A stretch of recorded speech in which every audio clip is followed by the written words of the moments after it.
Well, welcome to our May webinar series. Today we're going to be talking about how much or to what extent you're enjoying your resilience journey and really looking specifically at, is your organization's culture a source of risk or a source of strength? My name is Linda Nelson. I am your speaker for today, and I am the founder and president of ICOR and have been working diligently this week on several standards with ISO TC 292 having to do with business continuity and community resilience, or as they're calling it, urban resilience, and getting up very early in the morning for some of those activities. Just to remind you, this webinar today is part of our Road to Resilience learning series that are offered monthly. We started in January and we will either be going through November or December, I can't remember.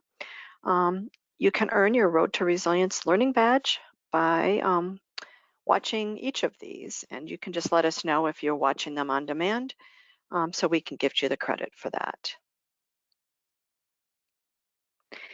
So the question really on the table for this year's series is, how are you going to travel down that road to resilience? Oops, excuse me. First off, we talked about where do you want to go, who's part of the planning, who's going to be joining that journey, who's going to be responsible for which parts. And as we start moving along through the year, we're also going to be talking about how can we continue on the journey if the road is closed, or if some of those on the journey experience motion sickness. In other words, they would like to stop partaking in the journey, which we're going to talk a little bit about today. Other things that might disrupt your journey. Taking a moment to understand what you've learned so far and figuring out, we know that resilience is not a destination, so the word journey might be somewhat confusing about that, but I did like the journey, sorry. But the idea that, are we getting where we're going and how are we doing on this journey rather than have we reached our destination? And the same idea with, are we in the right place? Have we figured out where we want to go and where we want to be with that level of resilience as part of that journey? So the question today comes before us as, are you enjoying your resilience journey? So we're going to first take a look at, of course, we always have to define what it is we're talking about. So what is culture and why does it matter? And we're going to reflect upon some of those leadership behaviors that build a more healthy culture. Then we're going to take a dive into the symptoms and situations to consider when you're looking at, is our culture a source of risk or a source of strength? From there, we're going to take a closer look at different aspects of healthy organizational cultures. We're going to look briefly at strong culture, high performing and adaptive cultures specifically. And then we'll finish up with a few slides where we talk about risk culture. We've actually done a whole webinar on risk culture in the past, but we're just looking a little bit at it as it pertains to the culture of your organization and trying to understand the impact of individual predisposition to risk for anybody in the organization. Just like every other webinar, they should be available as a recording in the next day or two. So if you have to leave early, feel free, you can go on and continue watching. Please use the questions button. I should be able to answer questions today as we go along. Otherwise, I will get to them at the conclusion of the webinar, and if all else fails, in an email when you get your certificate. You do have to attend a minimum of 35 minutes to get your certificate of attendance for your CEUs. So let's look at defining organizational culture. And really, it's a pattern of basic assumptions that are considered valid. This is like the dictionary definition, and that are taught to new members of your organization as a way to perceive, think, and feel in the organization. I always like what Dr. Shine says, which is, it's the way we do things around here. And that can be said, that's the way we do things around here, or that's the way we do things around here. So even just how this sentence is intoned can reflect whether your culture is more positive or negative.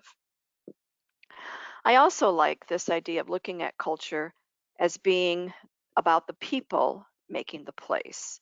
So you have your building or you have your virtual organization, and who makes up that organization, because the culture of the organization is usually distinctive. You would hope that there would be something that defines who you are and how you operate. And so because of that, it's going to attract like-minded people. So there's this idea of attraction, of why people want to work for your organization. And then the selection process itself is going to favor those that kind of fit into your organization's culture, your selection. And the people that don't fit tend to leave or are fired, which is the attrition piece of this. And I've given this example before about my daughter trying to get a team member on her team, and it was taking forever, like I think like a year. And I kept asking her, like, what's the issue? Why can't you fill that? Because she would be complaining about how she had all this extra work because they were missing a team member. And she said that they were looking not for this, yes, for the skill set, but there were lots of people with the skill set, but for the right person to be on their team. Because of how they work so closely together, they wanted to find a person who would fit on their team. And so, whether that is a good or bad thing, if you're looking for people to fit on your team, sometimes that's the way it is. And then also looking at the fact that the past and the present also have an impact, because we don't all enter the organization at the same day. And so looking at the influence of the current people in your organization, maybe the newer people combined with people that have been there for a long time, or that legacy of the past, or who you've been, if your organization has been around for 100 years or more, how have we been on this journey? And and so all of that has an impact. So I really like to focus on the people, and then also that legacy or your history and where you're going with your present as well as your future. In a nutshell, I thought this picture kind of said it. It's your leadership is going to have a lot to do with your culture. How you work together in your teams is going to have an impact for that. And the more you have the same shared values or similar shared values, with that alignment with kind of your individual purpose, with the organization's purpose, is all going to contribute to your organization's culture. And we talked about purpose last month. And then you're gonna be seeing some of similar content, because that unity of purpose and everybody understanding who you are and where you're going is very much tied to your culture as well. So when you're starting anything, and I mean, it might be a new project or the latest change initiative, and your resilience efforts or your resilience strategy might be seen as just the latest in a long piece of change efforts. But regardless of that, the organization's culture is going to be really the deciding factor, or one of the most important deciding factors, as to whether your people decide to join and participate and support it versus fighting it. And I did like this picture. So looking at the finish line, again, your resilience journey will not necessarily have a finish line. The idea is that it's a continuous process, but your culture will determine if your people stick around and continue, or if they decide that this isn't for them and they either become a blocker or just leave your organization altogether. So I'm sure if you're familiar with the work that Dr. Shine has done, he is probably the most influential person when you talk about culture and the work that he has done. But there are essentially four basic functions of culture. One, it provides that sense of identity to the people that work there. So who are we and why are we here? It also then helps you with that sense of commitment, or making sure that you understand the organization's purpose and why it's there and how you contribute to that, which makes you committed to the organization. It also helps the people in your organization to attribute sense and meaning to different things that might be happening to your organization or decisions that might be made.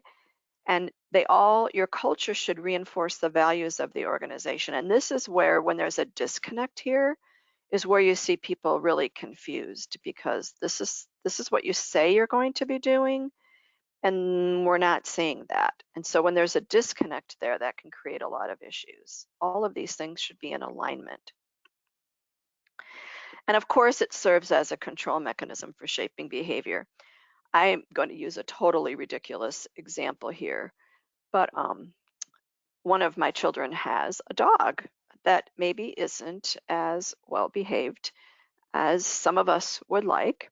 And so when the dog comes to visit at my house, she's very well behaved.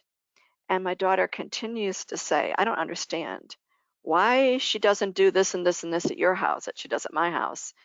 And I will say, well, I might have some controls in place that make for sure that she knows she's not allowed to do some of those things. And one of them is being on our furniture. We don't allow our pets on our furniture.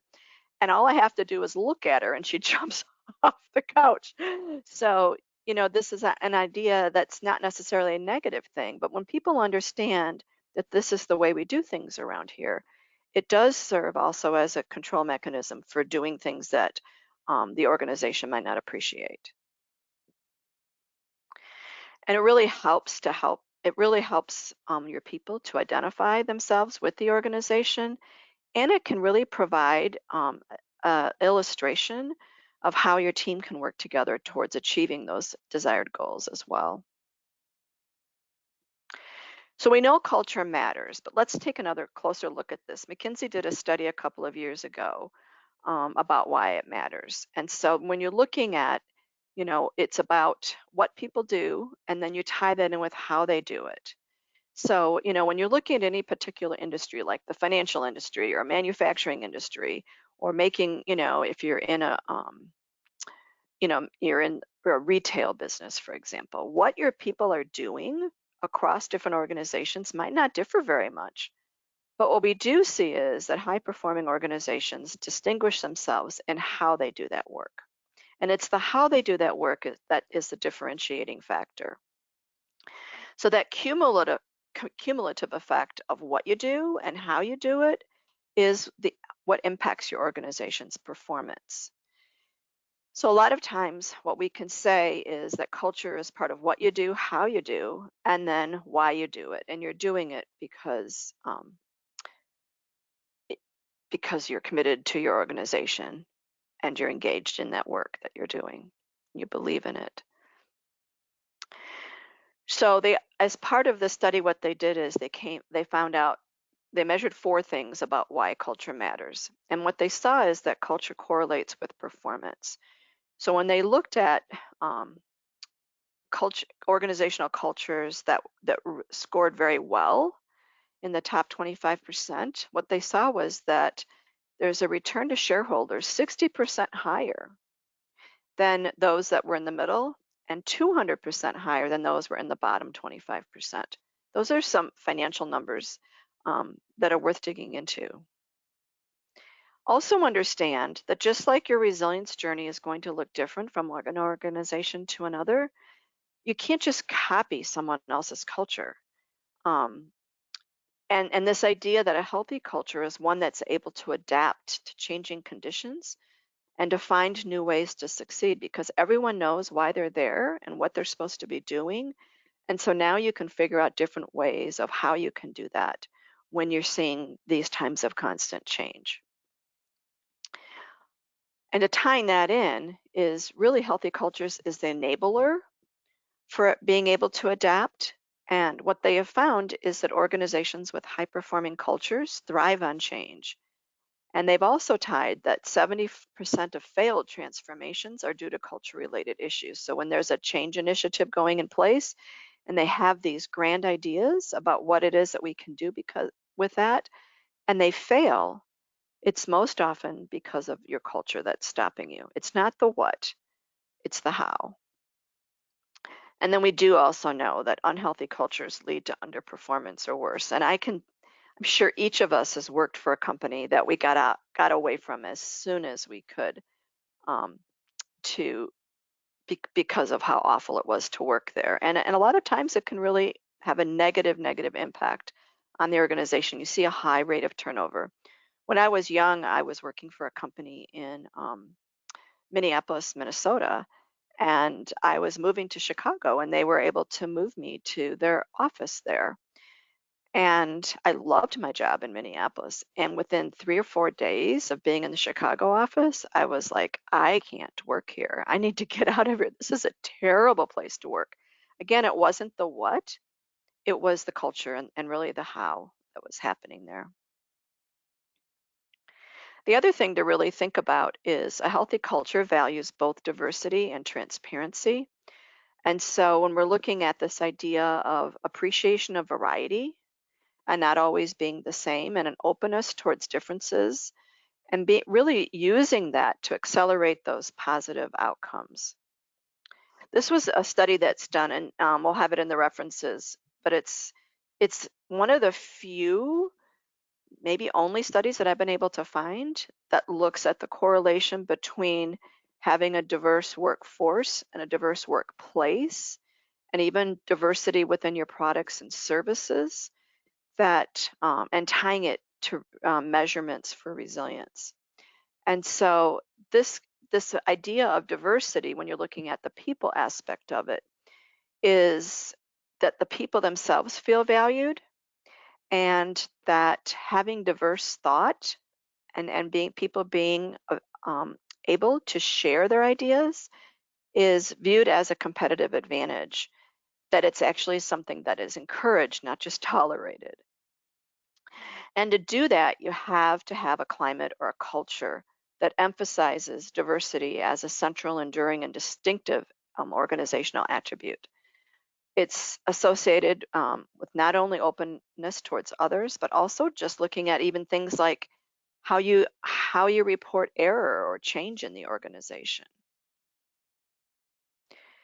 And it really helps, or again, I like to use the word enables, people in your organization to develop competencies that help them to deal effectively with challenges and to support that goal of continuous improvement. So I'd like to draw us back into the ICOR resilience capability assessment. And we have these 15 strategies, and then we tie those to capabilities where we have the 75 capabilities. Last month, we talked about having that shared vision and clarity of purpose. Today, we're going to talk about culture, the dimension of culture and behavior, and specifically leadership and culture. When we talk about culture and behavior, we know that organizational resilience is increased when there's an intentional effort to ensure a healthy culture. So really working on improving your culture, not just expecting it to happen automatically.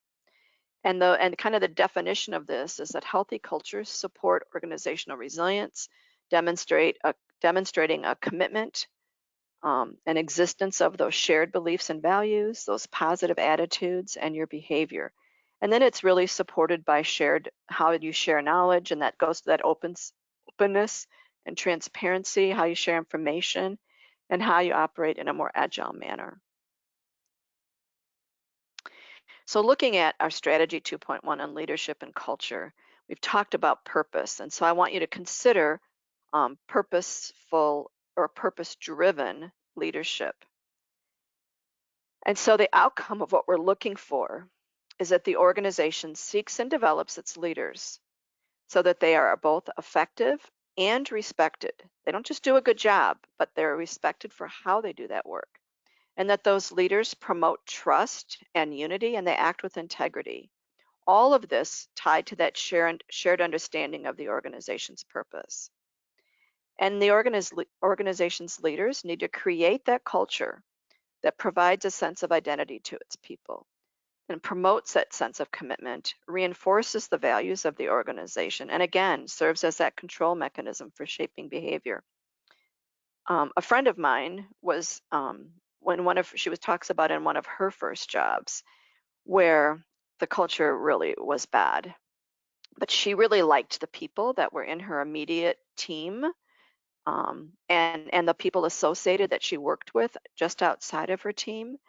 And they made a commitment that while they couldn't change the culture of the entire organization, it was a very big global organization, they could change the culture within their space where they worked. And so I don't want you to discount this when you see the word leaders and say, well, I'm, somewhere in the middle of my organization. I can't change anything. Well, you can change how you interact and how you work with the people around you.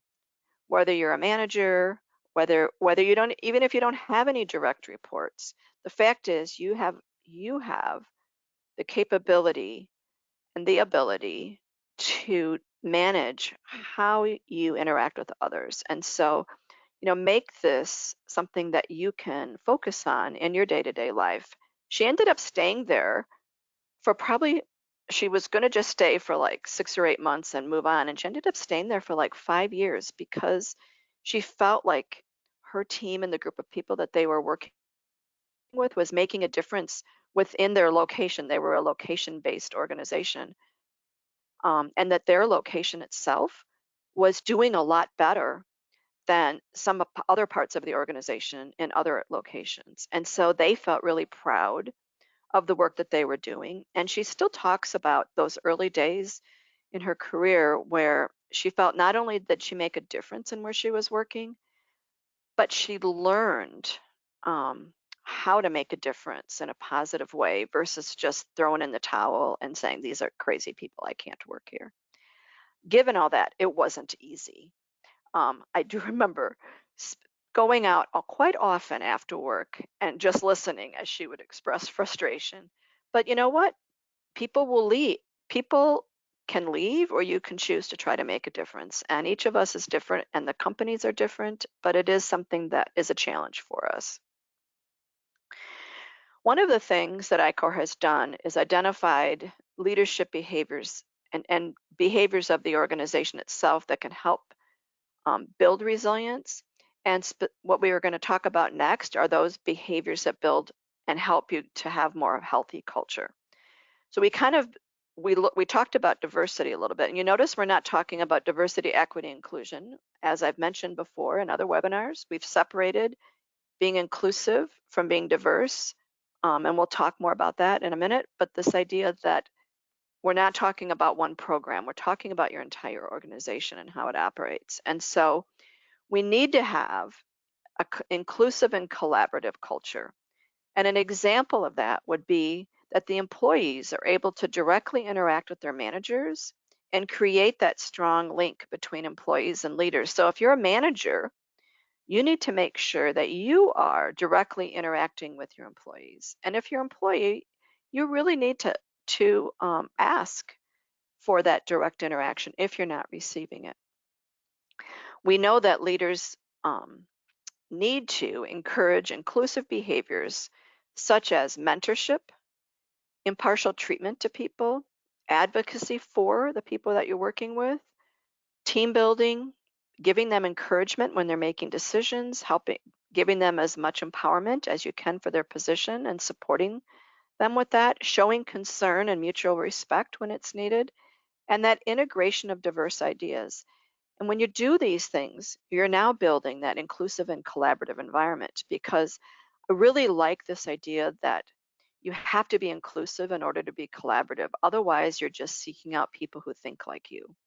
And so you need to hear from all the different people in your organization, and it needs to be in a culture where people feel safe to do that, which then moves us to being both diverse and integrated. So as a leader, you need to both encourage and incorporate a broad set of ideas and input. So seek out people's ideas, even if they're different than yours. That might be the most important aspect of this. And this will really help you to foster trust and will build that collaboration. So these behaviors do not have distinctive boundaries. When you're good at one, it improves other ones as well. And really encourage healthy conflict to build those bonds.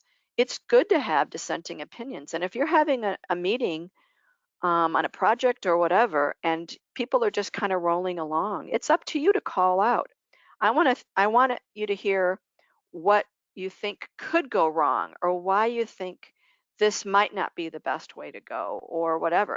Seek out those dissenting opinions so that you can make sure that you're not getting caught up in that group think. And I really think that as we're meeting more and more remotely, or via meetings like this, versus in person, I think dissenting voices sometimes don't get heard.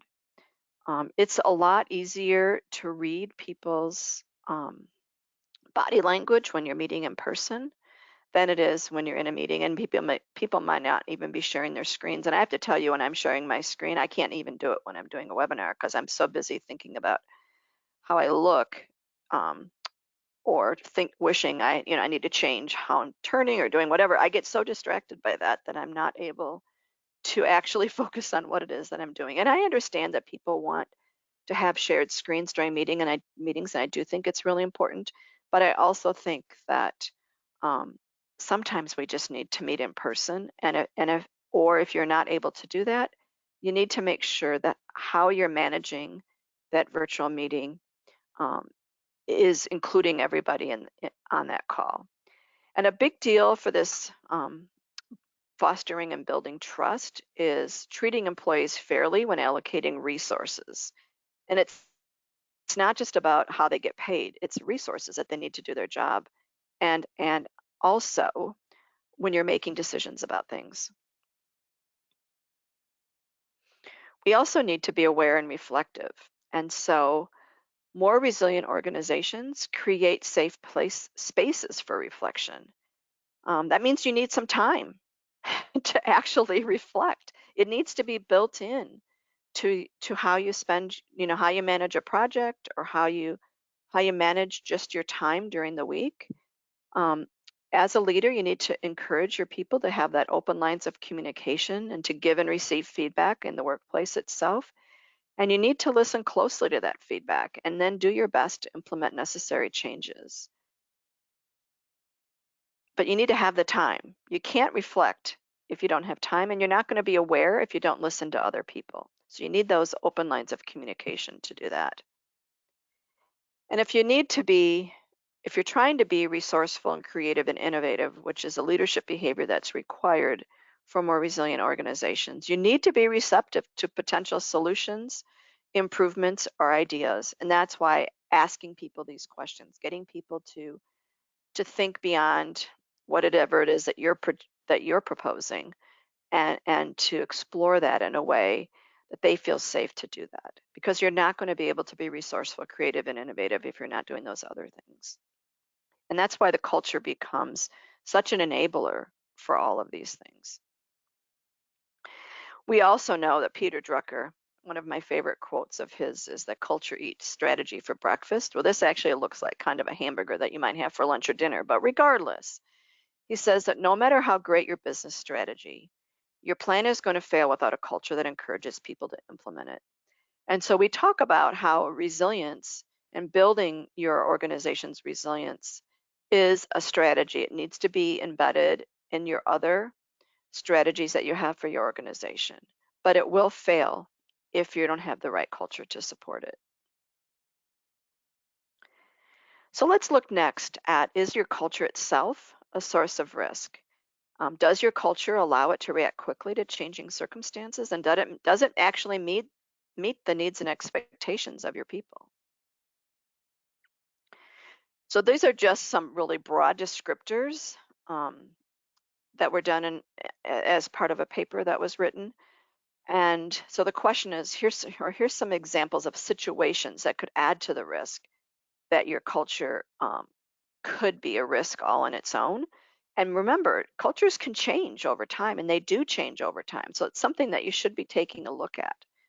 So one of the things when you're looking at change is that your business in the world has changed. So there's been changes in the world, and obviously the pandemic was a big change maker for how people purchased, how people worked, it's just about how people manage their supply chain, just about everything. And so if your culture is not changing with the changes that you're seeing in the world, now your corporate culture can be part of that risk. So it's the combination of managing change and taking and reflecting on your culture, which kind of goes along with having that failure to understand changes that come with company growth. It's really easy as a startup to have a good culture, but it's not so easy to have a culture when your company grows, and if it grows really fast, and now your culture really hasn't caught up with that, and or maybe your company is downsizing. I was talking to a woman at a conference earlier this month, and she said that they have lost 50% of their people. So failure to understand changes that come with company decline, that can really have a very big negative impact on your organization's culture. We've all seen the existence of subcultures having a negative effect. We used to always use the word, you're in a meeting and everybody's nodding and smiling, and the minute you get outside the meeting, people are at the water cooler. I'm using quotation marks because I'm not sharing my screen. Um, around, around that water cooler, criticizing whatever was just happening there. And you really need to make sure that you're not becoming part of that. And instead, if you think that there's a problem, that you bring it up during the meeting first, or bring it up to the person leading privately. So maybe you don't feel comfortable in front of other people. But this idea is don't become part of the subculture. Obviously, mergers and acquisitions are always an issue. When you have people that are managers instead of leaders, nobody likes to be micromanaged. And again, this kind of that change in society, changes in company growth or not growth, and changes in the organization's strategy or future plans um, might impact your culture if you're not paying attention to how that change impacts how people work and how they feel about the organization. Again, that merger acquisition, maybe your company has a new president or CEO, they come and they go, whatever it is, like every 3 to 5 years now, and just managing how that change is going to impact your culture. Notice how many of these situations are tied to change, which again ties back to not replacing employees. I see this in the school system. In one of my earlier careers, I was a high school teacher, and and you see this in all organizations that do buyouts for whatever age, and you can get a great buyout, and they're trying to change over the age of the workforce or how much they're spending on payroll, for example. But when you see people leave in big chunks like that, it really does change the culture, or has the potential to change your culture when you're losing people in big chunks. And they tend to be, from the older generation. It could be that it's a really positive thing, getting rid of some of that. This is this is the way we do it around here, and I'm not changing. That could be also a positive thing. Some symptoms that you might want to take a look at, where you're seeing an absence of support in the area of goals achievement, or people just not identifying with the goals, where you see people preferring their own personal interests and goals. And this is where I talk about this happens a lot in silos, where people are able to kind of close themselves in, and they're able to just let me do my thing, don't bother me, I'm going to stay with what I'm doing. I don't need to worry about the rest of the organization. When you start seeing problems in communication and cooperation between people in your organization, when you so on the positive side, you should be seeing your colleagues as internal customers. In other words, we all need to be meeting the needs of everyone in our organization, and doing it in a way that you treat them like an internal customer, not as somebody that works for you or that you're demanding how to do things. Because when you don't see colleagues as internal customers, you see conflict. And this is where you see disputes and internal wars happening. So just treating people nicely, like you would a customer, is an important thing. And when that doesn't happen, it's really a symptom that your culture is a source of risk. When you see people not working well in teams, when you're seeing that, again, that interest in power, development of those cliques, and when you're seeing an environment that is very negative and you're not being very innovative, and it's not, again, this not oriented towards customers and their needs is a big symptom. And then there's those people that just intentionally block any change whatsoever. Well, you know what? There's a quote, and I need to get it because this is a great quote. It just talks about the rate of change today and how it's just that the rate of the change is like a mathematical concept that is beyond my mathematical ability about how much change is happening. And so when we have people that can't manage change, it is a big deal. So let's pause here for a moment, and I'm going to just share our first poll and ask you to say, does the culture of your organization increase its resilience, or do you see it as a source of risk? And so just literally choose, it increases its resilience, you see it as a potential source of risk, or you're really not sure. You don't really see it, you don't have an opinion about it. We're gonna go about 15 seconds. This is an easy poll.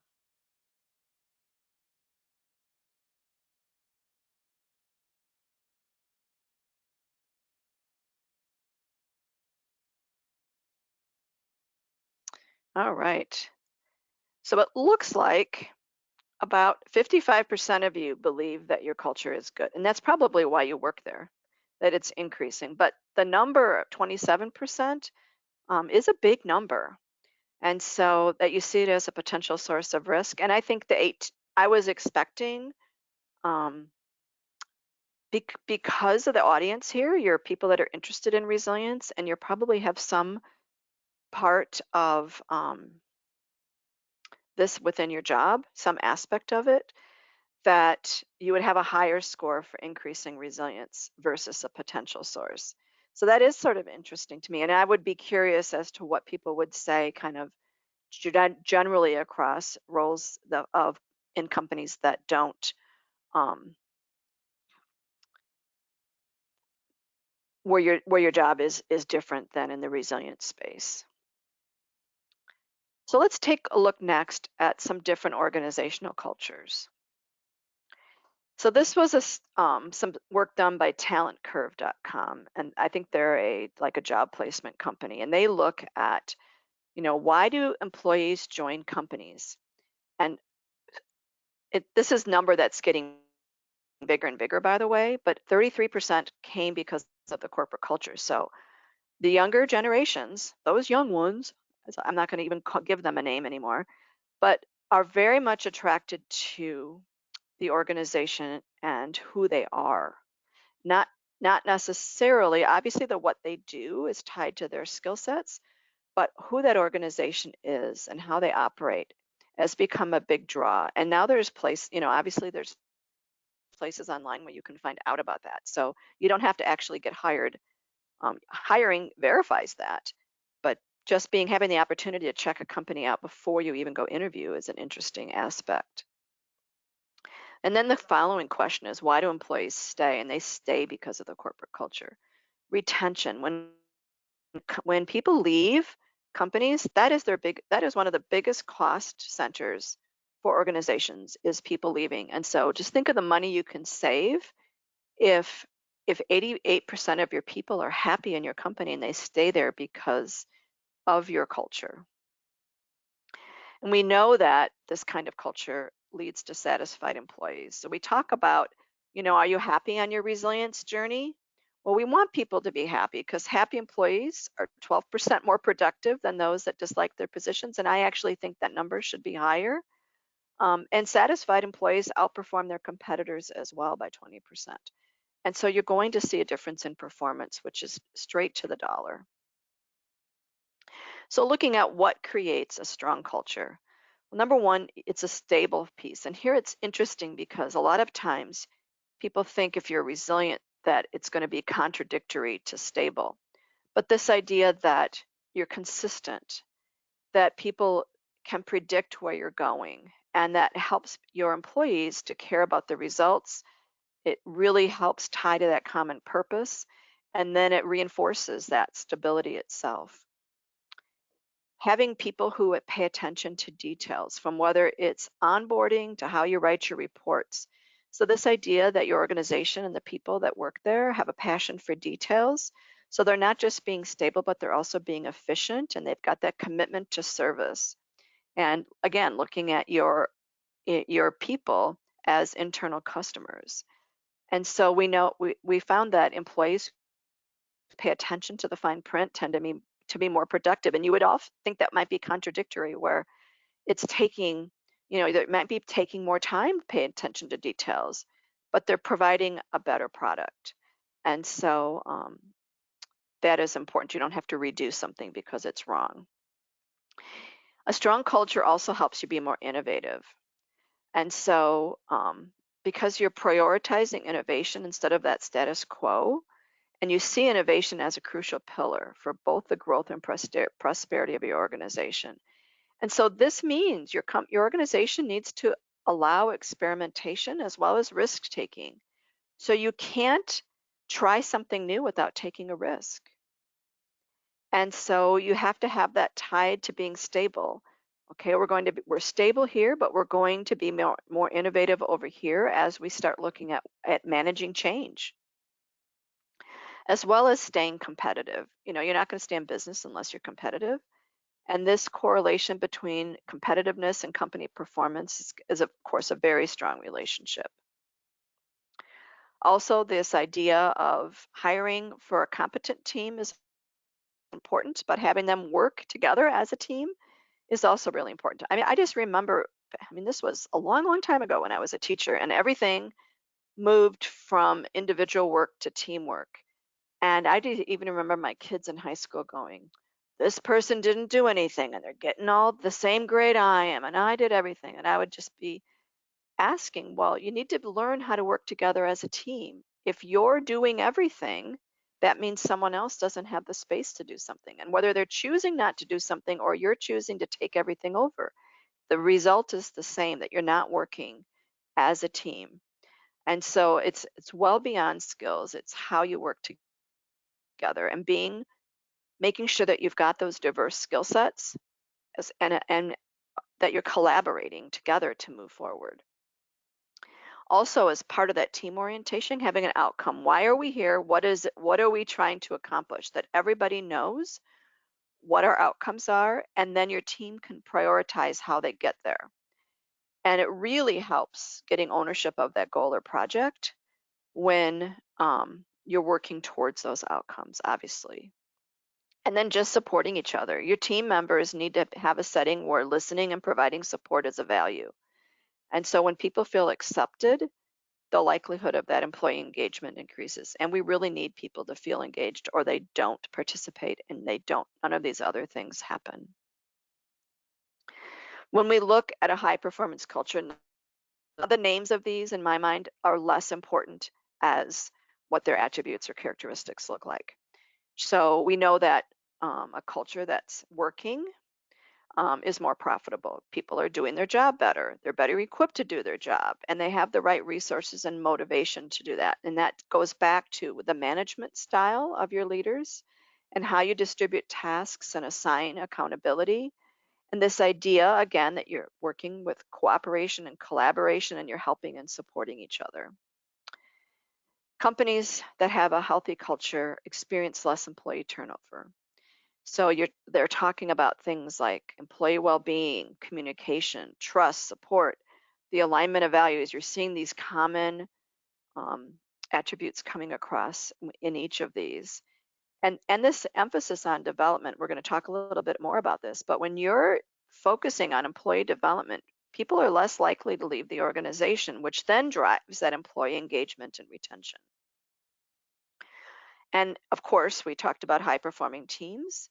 So we need to focus on the team versus the individual, making sure your teams are diverse while having a set of shared goals and tied to those outcomes with that clear direction.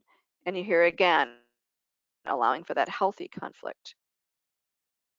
To make that happen, you need to have very strong communication skills, very clearly articulated expectations, back to those one-on-ones between managers and direct reports, making sure that you have company values that matter and making sure that you're living to those, making sure that those values are visible in messaging and everyday interactions, that you prioritize performance management, not just your organizational performance, but employee development, and making sure that you have that actionable feedback and really clear expectations, and that feedback is ongoing. We talk about agile performance management, which is it should just be happening on a regular basis, scheduled and unscheduled, annual Well, I would hope you're doing at least annually, but there's a lot of things that can happen annually, and there's a lot of anxiety and stress when it's all tied to one evaluation.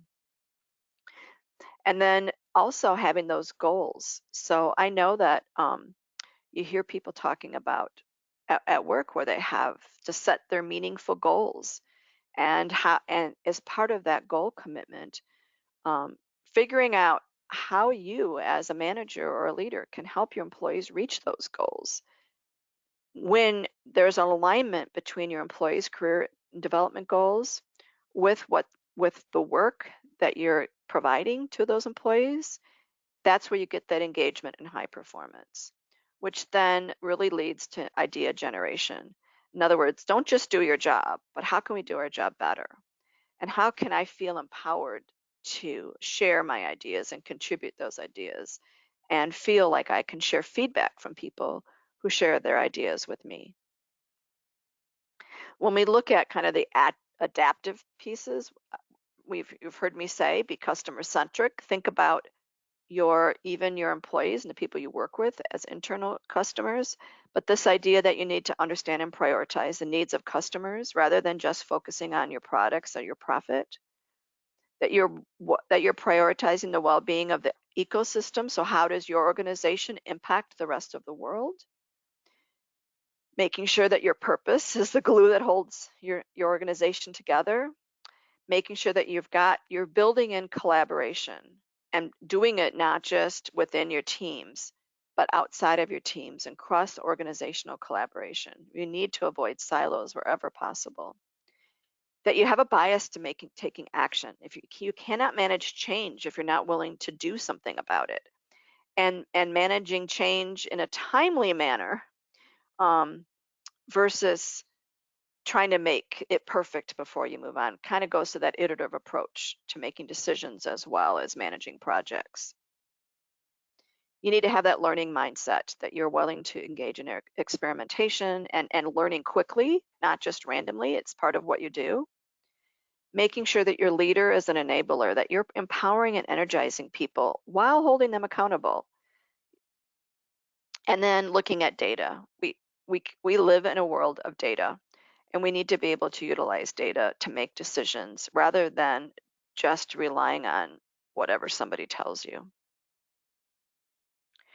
So one of the things that we know, and China actually said this years and years ago, is that when you don't adapt, you're actually making your organization vulnerable to risk, because now you've become political and bureaucratic, and you're really unable to respond to internal demands or environmental changes in a reasonable time. So let's take our next poll and just share, to what extent does your organization demonstrate the attributes of that you demonstrate many of these attributes, some of these attributes, or hardly any of those? And this should be a pretty easy poll for you.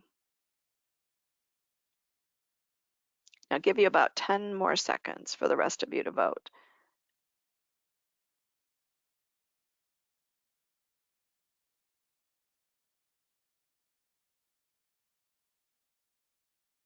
All right. So interestingly enough, 60% of you said that you demonstrate some of the attributes. And it would be hard to say that you don't demonstrate any, but 4% of you said that you demonstrate hardly any of those. And so my question is, do you, you know, it's hard for you to, I would think it might be hard for you to stay at that company, because it doesn't sound like a very great place to work. But this idea that, um, how can you, for those of you that say you demonstrate some of them or not hardly any of them, what can you do in your current position that'll help you to demonstrate more of those and at least enact change where you are? So we're going to finish up with looking at risk culture. And there's a great paper written by the Institute for Risk Management that you should really take a look at. It's lengthy, but it's just full of information, and we've just pulled out some of the high level pieces of it. So what does a good risk culture look like? Well, And some of these things are going to look similar to just culture in general, but challenging existing assumptions and forecasts, carrying out audits. So this idea that you should be open to having people come and look at what you're doing, both on risk and ethics. And this says every 6 months because of the Institute for Risk Management, but just make sure that this is something that you're doing. Trying to avoid that group think and just doing, kind of bowing to leadership and doing whatever they say without challenging.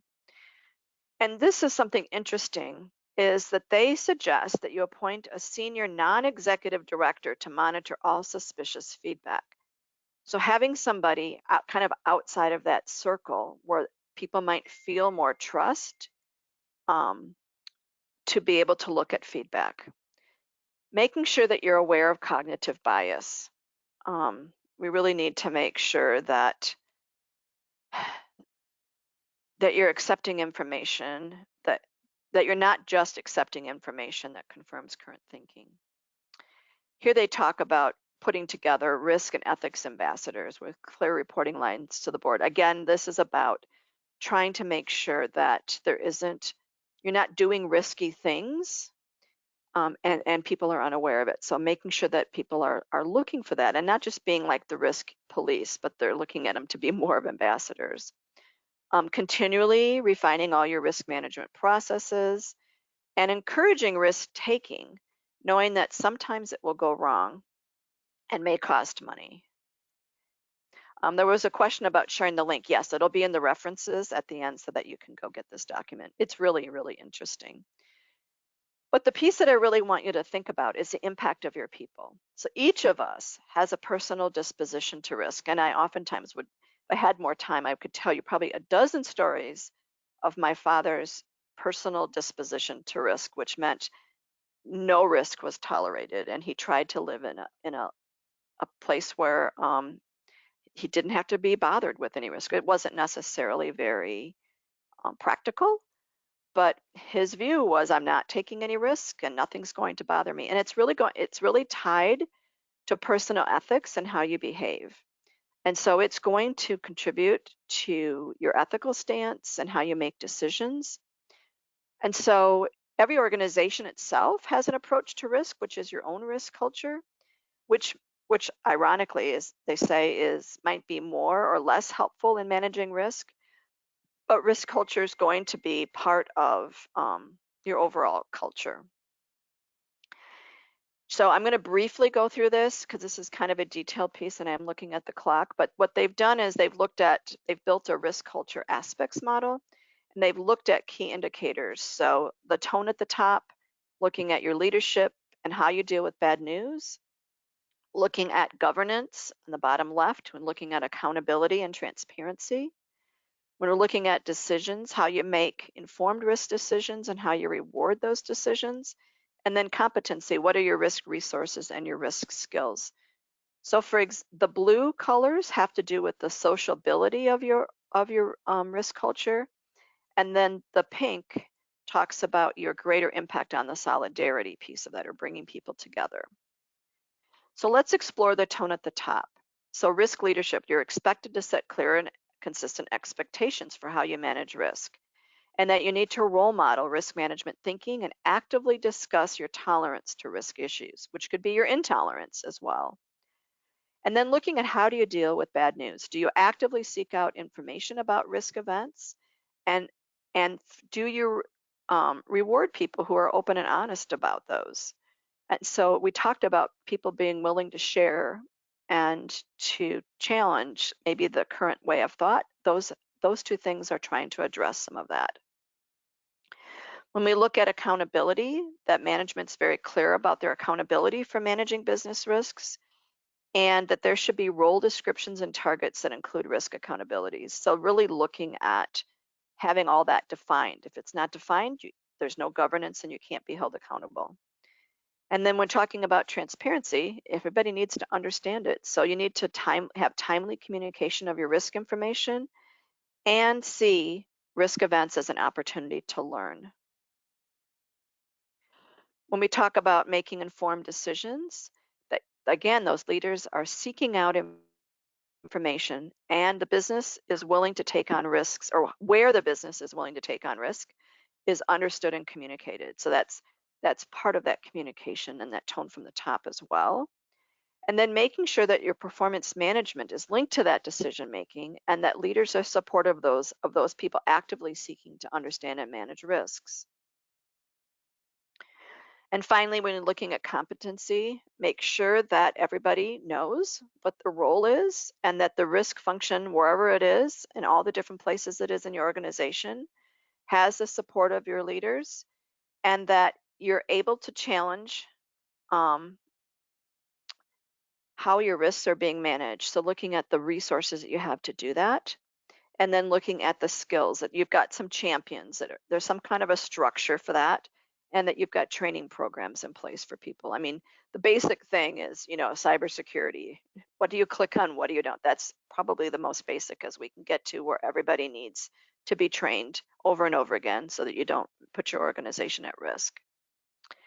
I'm going to move through this one and just say that your individual predisposition to risk is either going to be very low, which is the top third, very high, you enjoy, you're very adventurous, versus being very wary in the bottom third, and then you've kind of got the average or typical in the middle.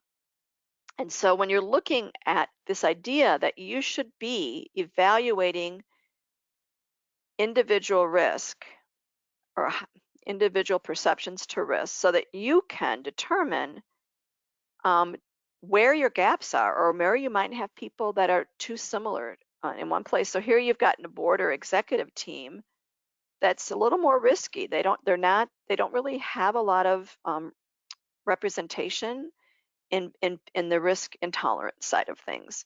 Where internal audit is probably where you would expect it to be, which is less accepting of risk and having fewer people that are willing to take risks. But then when you look at marketing and PR, you would expect people, again, to be more adventurous and carefree about taking risks and have fewer people that are afraid of risk. So kind of the opposite of your audit team or your finance team. And then your HR people, you would hope that your HR people would be just like your board and executive team would be pretty evenly distributed. So if you're seeing that your people are not evenly distributed in some parts of the organization where they should be, you should be seeking out people or helping people to be either less risky or more risky depending on their role in the organization. And so here you can't make any of those decisions though if you don't have an understanding of what people's predisposition is. And so here we're talking about having a diverse team. We're going well beyond age and all those other things for diversity. We're talking about how you think about risk and making sure that on your team you've got a variety with that risk landscape. Because when you have a complete absence or underrepresentation or being too concentrated in an area, you're actually putting your organization at risk. So we've talked a lot about how to report and escalate and how to share. This is nothing different from what we've already said about culture. It's the same idea. So you need to be able to learn from risk events. You need to be able to learn from failure. So you have to be able to know about those failures. There should be a way to report about that and making them as visible as possible. And just being able to discuss what's happened. And that can't happen if that isn't reported and people don't know about it. And pushing it all the way out to near misses as well. Okay, what did we do that helped us to not be impacted by this? And so really focusing on just this whole transparency piece. So our final um, poll is, to what extent do you think your organization demonstrates attributes of a good risk culture? So many of them, some of them, are hardly any. I'm only going to give you 10 seconds for this because we're down to our last minute.